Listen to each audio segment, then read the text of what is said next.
तो देखो मैं ना हार्डकोर यूजर रहा हूँ एक तरीके से आईफोन 16 प्रो मैक्स का, क्योंकि बीच में मैंने ये फोन पूरा ट्राई आउट किया है सैमसंग गैलेक्सी Z Fold 7 और बहुत सारे ऐसे पॉइंट्स है जहां पर एप्पल में वो सारी चीजें आप एक्सपेक्ट नहीं कर सकते। और ये जो फोन चीजें निकाल के दे रहा था वो मेरा पूरा एक्सपीरियंस है ना एक रॉ यूजर की तरह प्रॉपर समझाऊंगा कि लाइक कहाँ पर चीजें मुझे इंटरेस्टिंग लगी, कहाँ पर चीजें डाउन थी या जो भी चीज था, सब मेरा एक थॉट एक्सपीरियंस पूरा शेयर करता हूँ इस फोन के साथ में जो है गैलेक्सी Z Fold 7।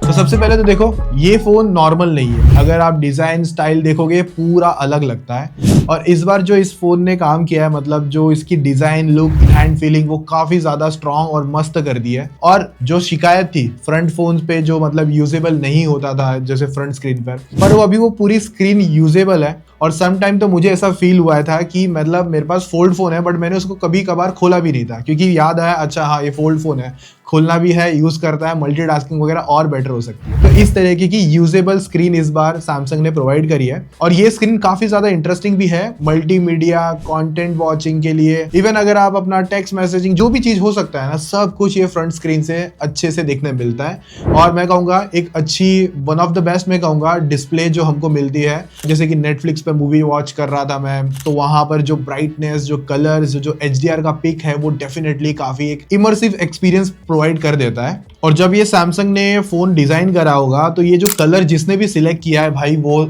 उसको तो प्लस पॉइंट बनने चाहिए, क्योंकि इतना एक्स्ट्रा ऑर्डिनरी कलर है। दूर से देख के जो आंखों पे बोलते हैं ना ऐसा चिपक जाता है, ऐसा फील होता है कि भाई कुछ इंटरेस्टिंग चीज है, तो वो वाली पूरी वाइब यहाँ पर निकल कर आती है। और सैमसंग ने इस पर मतलब मैं कहूंगा build quality, in hand feeling, designing और रगेड जैसा कह सकता हूँ, वो चीज बनाने में कोई कमी नहीं छोड़ी थी। सब कुछ इस चीजों में पॉइंट था, प्लस निकल कर आ रहा है। इसका आर्मर बैक एंड ऑल वगैरह, साइड फ्रेम वगैरह काफी सही है। और लाइक इसकी हिंज है ना इतनी ज्यादा स्टेडी है, इतनी ज्यादा मैं कहूंगा कि लाइक ऐसे ना सेटिस्फाइड वाली वाइब आती है ना, वो वाली पूरी फील करवा देता है। और इसको ना समटाइम देखो मैंने ऐसे कुछ यूज के सिनारियोज है जहां पर मैंने इसको लाइक कुछ इस तरीके से रख के यूज करना चालू कर दिया था, तो कहीं ऐसे लटका दिया, हैंग कर दिया और आराम से बैठ के कंटेंट वॉच कर रहा हूँ। और अगर लाइक ऐसा भी है कि यहाँ पर आप टेबल पे जैसे मैं से बैठा हूँ, मेरा लंच कर रहा हूँ, डिनर कर रहा हूँ, तो ऐसे मैंने रख के मेरा लगा हुआ हूँ और मैं आराम से चीजें एक्सपीरियंस कर सकता हूँ, कुछ इस तरीके से भी, इवन कुछ इस तरीके से भी, तो वो भी यहाँ पर एक्सपीरियंस प्लस पॉइंट बनाता है। और देखो मैंने ना थोड़ा हल्का फुल्का जिम चालू किया है, ऐसा कुछ ज्यादा नहीं है।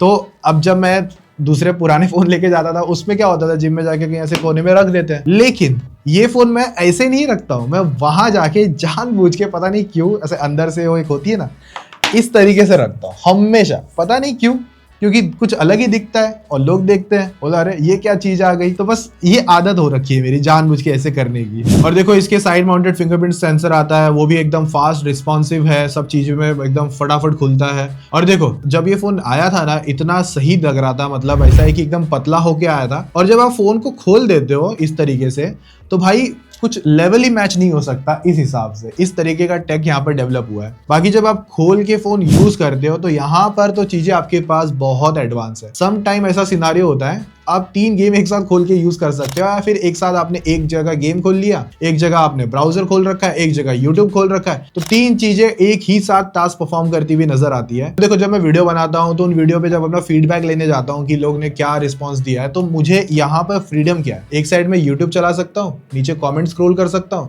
एक साइड मैंने नोटपैड कर लिया और वहां से मैं डायरेक्ट चीजें समझ सकता हूँ कि हाँ ये चीजें आई है, ये फीडबैक है, आने वाले टाइम पे किस पे काम करना है। तो वो साइड बाय साइड मेरा कॉपी पेस्ट का काम चालू रहता है। इवन जोमेटो वगैरह भी मेरे साथ ऐसा हुआ है, एक साइड कंपैरिजन हो रहा था प्राइसिंग वगैरह को लेकर, तो मैं इजीली यहाँ पर कर सकता। देखो रही बात थोड़ा सा ड्यूरेबिलिटी को लेकर बात भी करूंगा, तो इसकी हिंज स्टेडी है, अच्छी आ रही है। और मैं तो बारिश के टाइम पे यूज कर रहा हूँ, मुंबई में बारिश हो रही है वैसे तो, और मुझे फिंगरप्रिंट ऐसे मिस टच वगैरह इसमें इश्यूज नजर नहीं आए, क्योंकि IP रेटिंग वगैरह भी अच्छी निकाल के देता है। और जो अंदर की डिस्प्ले है ना, बहुत सारे डिवाइसेस में मैंने नोटिस करा है कि वो अंदर डिस्प्ले ना ऐसा थोड़ा प्लास्टिकी फील होता है, पर ये है ना है अंदर प्लास्टिक की, क्योंकि फोल्ड हो रहा है, पर ये फील नहीं करता है। लिटरली ऐसा लगता है कि कोई कांच यूज कर रहा हूं, उस तरीके की अच्छी क्वालिटी निकाल के देता है। आप सामने से जब डिस्प्ले देखते हो तो जो बीच की क्रीज लाइन वगैरह होती है ना, वो भी विजिबल नहीं है। हाँ थोड़ा टेढ़ा करके ऐसे देखोगे तो फील जरूर होगा, पर जब आप मल्टीमीडिया यूजर एक्सपीरियंस ऐसे सब चीजें करने लगते हो ना, तो आपको ये चीजें इतनी ध्यान में नहीं आती कि यार मतलब वो लाइन है या क्रीज, ऐसा कुछ ध्यान में नहीं आता। और मुझे लगता है अभी तक का मतलब सैमसंग ने सबसे ड्यूरेबल और कह सकता हूँ अच्छी बिल्ड क्वालिटी के साथ में जो फोल्ड फोन बनाया वो यही है मेरे हिसाब से। जो 7 साल से काम चल रहा था ना वो यहाँ पर दिख रहा है भाई। लाइक अगर आप ऐसे यूजर हो कि सपोज एक एग्जांपल बता देता हूँ, जहां पर आप शेयर मार्केटिंग वगैरह कर रहे हो और उसमें आपने 2-3 टैब अपने बना के रखे हैं और वो हमेशा यूजफुल रहता है कि वो आपको काम आते हैं, और एक जगह आपको मल्टीमीडिया के हिसाब से चीजें चाहिए, तो उन चीजों को ना आप ग्रुप करके नीचे टास्क बार में रख सकते हो। तो आपका यूज केस सिनेरियो जब बनता है कि अभी आपको सपोज मल्टीमीडिया एक्सपीरियंस या फिर डेली लाइफ के हिसाब से चीजें फिगर आउट करनी है या फिर आपका जो शेयर मार्केट वगैरह फिगर आउट करना है, तो वो सब चीजों का जो ग्रुप टास्क बना हुआ है ना, तो उसकी वजह से चीजें काफी ज्यादा इजी हो जाती है। बाकी देखो इसके अंदर पहले पता है पिछली जनरेशन से हमें एस पेन वगैरह मिलता था कवर के थ्रू, भले जैसा भी मिलता था, पर इस बार वो नहीं था। तो उससे कुछ मुझे फील हुआ है क्या कि कुछ मिस हुआ है क्या? मैं सच बताऊंगा मुझे इतना फील नहीं हुआ है। मतलब मैं ठीक है अगर नहीं आता है तो ऐसी मेरी कोई चीजों में दिक्कत नहीं दे रहा था, मतलब आता तो प्लस पॉइंट था, बट आया नहीं है तो मुझे इससे कोई इतनी हैबिट नहीं थी कि पेंसिल निकाल के यूज करूं। मैंने S25 अल्ट्रा भी एक टाइम पे यूज करा है और मेरा ऐसा था कि एस पेन में किसी रेयर के सिनारियो में कभी कभार ऐसे साल में 1-2 बार कभी निकाल लेता था। हाँ, जिनके बहुत ज्यादा काम आती है उनकी बात अलग है। मेरा जो यूज केस सिनारियो या मोस्ट ऑफ इसी तरीके का यूज केस सिनारियो सबका बनेगा। लाइक एक जगह ऐसा भी हो सकता है कि आप व्हाट्सएप कर रहे हो, आपको किसी को अपना PDF या फिर कोई फोटोज वगैरह शेयर करनी है, तो गैलरी आप एक साइड खोल के बैठे हो और एक साइड व्हाट्सएप है, तो डायरेक्ट ड्रैग एंड ड्रॉप कर सकते हो। इस तरीके का सिंपल यूज केस सिनारियो बनता है। लाइक मैं ऐसा कह सकता हूँ कि मतलब मेरे पास फोन प्लस जो एक टैबलेट वाली वाइब होती है ना, वो पूरी कंप्लीट मैं एक हाथ में लेके घूम रहा हूँ। तो देखो बहुत सारे ना ऐसी चीजों को लेकर क्वेश्चन आते हैं, जो कि है ये इसकी हिंज को लेकर या क्रीज को लेकर भी कुछ ऐसे कि आगे के लिए कैसा है, ड्यूरेबल है कि नहीं। तो देखो मेरा एक्सपीरियंस जितना टाइम से मैं यूज कर रहा हूँ, ऑलमोस्ट 1.5-2 महीने के आसपास में, रेगुलर ओपन करता हूँ फोन, क्लोज करता हूँ, बंद करता हूँ, तो अभी तक ना ही मुझे कुछ हिंचेस में कोई प्रॉब्लम है और ना ही मुझे ऐसे ना ऐसे खोलने में एक आवाज आती है कभी कभार किसी फोन्स में, तो मुझे वो अभी तक फील भी नहीं हुआ। तो लॉन्ग टर्म सिनेरियो का ऐसा है कि यहाँ पर जब मैं 6 महीना और यूज करूंगा तब मैं आपको वो यूज के सिनेरियो में एक और नई वीडियो बता दूंगा। अगर आप इस पे तगड़ी तरीके से रिस्पॉन्स है तो मैं पार्ट 2 भी आगे कवर करूंगा, ऐसा टाइम टू टाइम करूंगा, क्योंकि चीज यहाँ पर जो सैमसंग ने काम करी है इस डिवाइस में वो चीज हमको देखने मिल रही है। तो एज सच इतनी कोई दिक्कत नहीं है। और रही बात इसकी हिंच, मतलब मैं कहूंगा one of the best satisfied मैं कहूंगा हिंच होती है ना जो, वो पूरी फिल करवा के देती है। रही बात कस्टमाइजेशन को लेकर और UI की फ्रीडम को लेकर, तो वो पूरा कंप्लीट यहाँ पर आता है। जैसे कि अगर एग्जांपल आईफोन पे क्या आपको एक ही तरीके की चीजें मिलती है, यहाँ पर क्या हो रहा है, मतलब जो लाइक आप कस्टमाइजेशन जो गुड लॉक एप्लीकेशन और बाकी अदर UI एक्सपीरियंस फ्रीडम देता है, जैसे कि आइकन को बड़ा छोटा कुछ अलग लेवल तक पे रखना, इवन गुड लॉक पे एनिमेशन को कस्टमाइजेशन तक कर देना, और उसके बाद में जैसे कि कभी कभार आपने इस तरीके से फोन रखा है तो वन हैंड टाइपिंग करनी है फोल्ड फोन पे, तो कीबोर्ड एक तरफ आ जाएगा और वन हैंड पूरा यूज कर सके। और भी टर्म्स ऑफ ऐसी कस्टमाइजेशंस है, और उसके साथ में प्लस जो AI एक्सपीरियंस है वो भी काफी इंप्रूव्ड है। आप मतलब जो ऑफिस यूजर खास करके मैं लूंगा, जो मेल ज्यादा कंपोज वगैरह करते हैं, उनका काम इस तरीके से ज्यादा है, तो AI की फ्रीडम और रीराइट वगैरह की वजह से आप ज्यादा अपना काम अच्छा और बेटर वे में कर सकते हो। और जो गैलेक्सी थीम्स भी जो कस्टमाइजेशंस आती है, AI हो गया ऑन पॉइंट निकल कर, मतलब कोई कमी नहीं लगती है वहां पर। देखो रही बात कमी को लेकर, जो बैटरी का नंबर है, अभी ऐसा फील होगा कि ये बैटरी क्या पूरा दिन फोन पूरा चला देती है। तो देखो सैमसंग का जो One UI 8 का जो एक्सपीरियंस प्लस ऑप्टिमाइजेशन है Snapdragon 8 elite for Galaxy processor के साथ में, तो वो बहुत ज्यादा नेक्स्ट लेवल है। अब मैं ये भी बता देता हूँ, अगर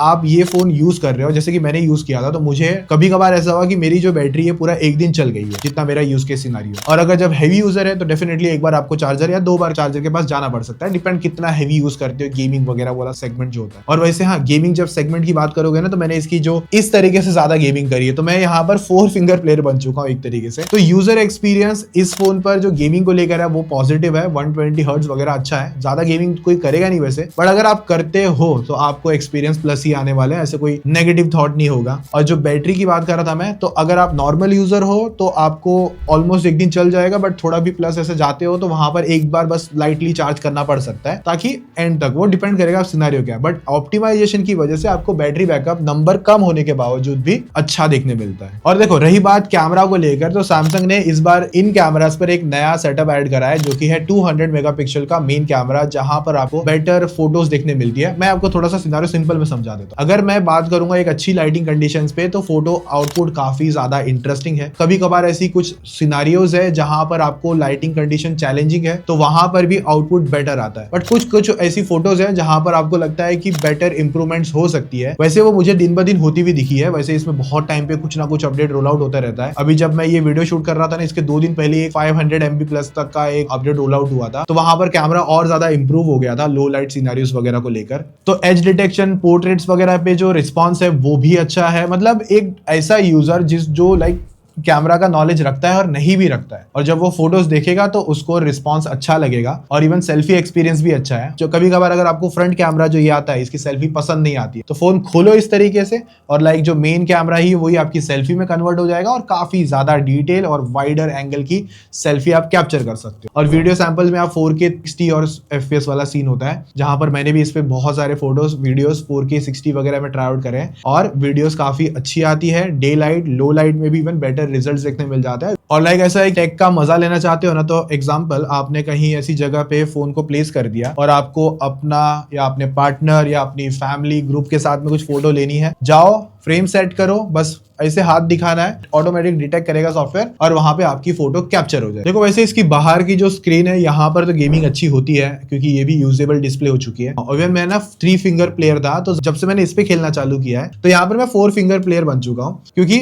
रिस्पॉन्स एकदम प्रॉपर आता है। इवन अगर आप BGMI नहीं खेलते हो किसी के सिनारियो में, चलो कोई बात नहीं, तो आप जब दूसरे गेम एक्सपीरियंस करते हो ना इसकी बड़ी डिस्प्ले में, तो वो जो आउटपुट है वो नेक्स्ट लेवल आता है। मतलब आप एक इमर्सिव एक्सपीरियंस लेके जाते हो गेमिंग में भी। देखो रही बात एप्पल का जो इकोसिस्टम है, इससे बेटर AI एक्सपीरियंस के साथ में आपको सैमसंग का जो इकोसिस्टम है ना वो भी आपको पसंद आएगा। फॉर एग्जांपल अगर आप सैमसंग वॉच यूज कर रहे हो, सैमसंग का टैब यूज करते हो, या फिर सैमसंग लैपटॉप वगैरह यूज करते हो, गैलेक्सी बुक, तो वो जो इकोसिस्टम बनता है ना, जैसे कि ये चीजें ट्रांसफर हो गई, मैसेजेस, कॉल्स वगैरह, इस तरीके की जो चीजें है ना, वो आपको एकदम प्रीमियम लेवल तक का जो इकोसिस्टम फील होता है ना, वो यहाँ पर आप कर सकते। इवन डेटा ट्रांसफर वगैरह भी मतलब इजीली हो जाता है क्विक शेयर के थ्रू। रही बात नेटवर्क कनेक्टिविटी को लेकर, एज सच मुझे कोई दिक्कत नहीं है। ईयरपीस कॉल क्वालिटी वगैरह भाई वो तो प्रीमियम टॉप नॉच आएगा। वाईफाई कनेक्टिविटी उसमें तो कोई ऐसे ऐसा जरा भी इशू नहीं है। लाइक मैं एक सिंपल वे में कहूंगा, कंप्लीट पैकेज जो होता है ना, जैसे कि एक फोन का एक्सपीरियंस, एक जायंट डिस्प्ले का एक्सपीरियंस, अच्छा सॉफ्टवेयर एक्सपीरियंस, और इवन AI, तो भाई आज के टाइम में बहुत लोगों के काम में आने वाली चीज है। बाकी इसमें आपको गूगल जेमिनी मिल जाता है, जहां पर आपके विजुअल इवन AI टास्क हो गए। फॉर एग्जाम्पल किसी चीज को आपको देख के पूछना है कि ये क्या है, या किसी टॉपिक को लेकर आपको बात करनी है, तो वो सारे सजेशन वहां पर वो प्रोवाइड कर देता है। और मल्टीटास्किंग, खास करके मल्टीटास्किंग जो आप नॉर्मल फोन्स में नहीं कर पाते हो, जो यहाँ पर कर पाओगे, लाइक अपनी प्रोडक्टिविटी को इंप्रूव वगैरह करना हो गया, तो ये सारी चीजें आप ये फोन जो है गैलेक्सी Z Fold, इसमें एकदम नेक्स्ट लेवल अचीव कर सकते हो। भाई मैं बताता हूँ, एक बार अगर आप इसके इकोसिस्टम में घुस गए तो भाई बाहर आना थोड़ा सा मुश्किल हो जाएगा आपके लिए। हाँ, कभी कभार जब आप इसे नॉर्मली यूज करते हो ना, तो जब आप डिस्प्ले खोलोगे ना, तो कभी कभार हल्की सी इस एजेस में हल्का इसका आपको डस्ट थोड़ा दिख सकता है, बस वो नॉर्मल है, बस वो उससे कुछ होगा नहीं, बस बता। बाकी डस्ट रेटिंग भी ठीक है। देखो यहाँ पर प्राइसिंग तो प्रीमियम आती है, पर वहां पर जो ये चीजें निकाल के देता है, जैसे कि एक ही स्क्रीन पे मल्टी एप्लीकेशन यूज कर लेना, और वहां पर जब मैंने इसको यूज करना चालू करा, तो जहां पर मैं मल्टीटास्किंग और फास्टर और बेटर ज्यादा तरीके से कर सकता हूँ। साइड बाय साइड चीजों को कंपैरिजन करना, मतलब ऐसे बहुत सारे टास्क है जो नॉर्मल बार फोन्स आ गए, या अपना एप्पल भी हो गया, जिसमें मैं मल्टीटास्किंग करने जाता हूँ, हालांकि बहुत स्लो फील होता है वहां पर। और इस फोन में मल्टीटास्किंग और इवन जो मल्टी वर्क करना हो गया, वो बहुत ज्यादा सुपर स्नैपी हो गया जब से मैंने इस पे स्विच करा है। ऐसा एक सिनारियो था जहां पर मुझे ना पेमेंट करनी थी, मुझे ना स्कैन करना था पेमेंट को लेकर। अब मैं लेकिन दूर खड़ा था, तो आईफोन पे जब जूम करने बैठा तो वो उसने रीड ही नहीं करा, पर जब मैंने फोल्ड पर मतलब जूम करके देखा पेमेंट के टाइम पे, भाई वो तो एकदम डिटेल तरीके से हो गया। मतलब एक छोटा सा सिनारियो है, और भी ऐसे छोटे छोटे बहुत सारे सिनारियो है जहां पर आईफोन लैग करते हैं। और जो परफॉर्मेंस और जो मल्टीटास्किंग और जो एक चीजों को प्रोडक्टिविटी के लिए आप लेके जाते हो, वो फोल्ड 7 ने मुझे बहुत सारे पॉइंट्स में पॉजिटिव नोट्स निकाल के दिए। और यही सारे बेस्ट रीजंस है और यही सारे बेनिफिट्स की वजह से मैं मेरे पुराने आईफोन्स पे स्विच नहीं होना चाहता। बाकी मैंने इसका रिपेयरिंग कॉस्ट का अगर आपको बता दूं, जितना मैंने फिगर आउट करा था, तो एप्पल से तो भाई वे सस्ता है भाई। मतलब मैं कहूंगा अच्छा ऑफर करता है। आफ्टर सेल सर्विस वाला जो बात है ना, वो आपको सही देखने मिलेगा। तो जो प्राइसिंग है पार्ट्स को लेकर, वो भी सही रहता है। और जहां तक मैंने एक्सपीरियंस करा था पिछले फोल्ड वगैरह में, मेरे दोस्त के पास था फोल्ड 6, तो उसमें से कुछ ऐसे इशू आ गया था, तो भाई वो डिवाइस उसके घर से पिकअप हुआ और रिपेयर होके बिना किसी कॉस्ट उसके घर पे आ गया भाई। तो कहीं जाने की भी जरूरत नहीं पड़ी। मतलब ये मेरे दोस्त का एक्सपीरियंस था, वो मैं समझा रहा हूँ। बस मैं इतना ही कहूंगा, मेरा जो यूज केस सिनारियो है एप्पल छोड़ने के बाद में, वो बेस्ट ही हो रखा है। हीटिंग वगैरह तक का भी इश्यूज नहीं है इस